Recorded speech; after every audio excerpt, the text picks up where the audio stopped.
আসসালামুয়ালাইকুম, it's me Faria. Welcome to my page. This is my new another blog.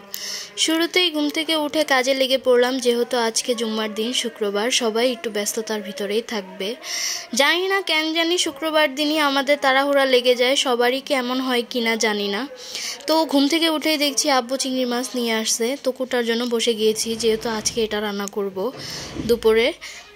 তো নারিকেল নিয়ে নিলাম, আসলে এটা নারিকেল না, এটা হচ্ছে ডাব। অনেক খোঁজাখুঁজির পরও নারিকেল পাওয়া যায়নি, এটা পেয়েছি তাই এটাই নিয়ে এসেছি।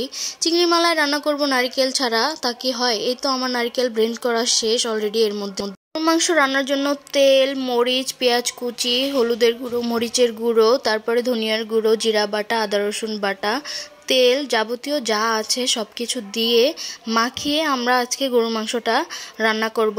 আসলে এক একজনের রান্নার প্রসেসিং এক এক রকম, কিন্তু রান্না কিন্তু সবই খেতে একই রকমই হয়। যে যার মতো ভালো লাগে সে তার মতোই রান্না করে। রান্নার প্রশংসা কিন্তু সবারই করা উচিত। তেজপাতা, দারচিনি, লবঙ্গ, এলাচ যা আছে সব কিছু দিয়ে মাখিয়ে এখন পানি দিয়ে বসিয়ে দিব রান্নার জন্য। অন্যদিকে আমি চিংড়ি মাছগুলো ভাজার জন্য হলুদের গুঁড়ো দিয়ে নিলাম, আর কিছুই দিব না এখানে। কড়াই গরম করে তেল দিয়ে নিলাম, এখন চিংড়ি মাছগুলো ভেজে নিব। চিংড়ি মাছের একটা জিনিস অনেক ভালো লাগে, দেওয়ার সাথে সাথে রং বদলে যায়।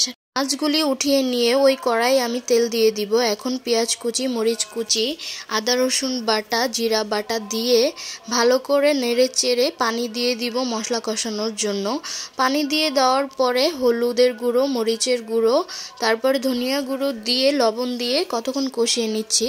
এর মধ্যে দেখছি যে গরুর মাংসের কি অবস্থা, না দেখি সব কিছু ঠিকঠাকই আছে।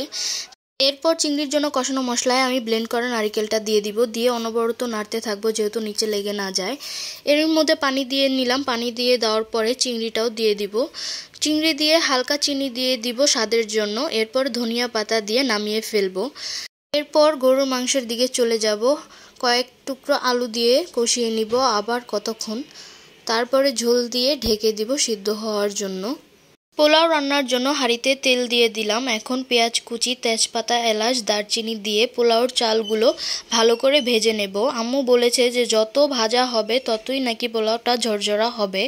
এর মধ্যে লবণ দিয়ে আদা রসুন পেস্ট দিয়ে গরম পানি ঢেলে দেওয়া হবে। ঢেলে দিয়ে কতক্ষণ ঢেকে দিব।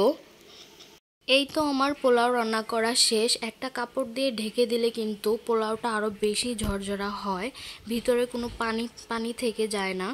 এই তো দেখেন কতটুকু ঝরঝরা হয়েছে, দেখেই বোঝা যাচ্ছে। অন্যদিকে আমার গরুর মাংসের রান্নাটাও কিন্তু শেষ, দেখেন কতটা লোভনীয় হয়েছে দেখতে। এই তো আজকের ভিডিও এই পর্যন্তই। কেমন হয়েছে সবাই জানাবেন। আল্লাহ হাফেজ।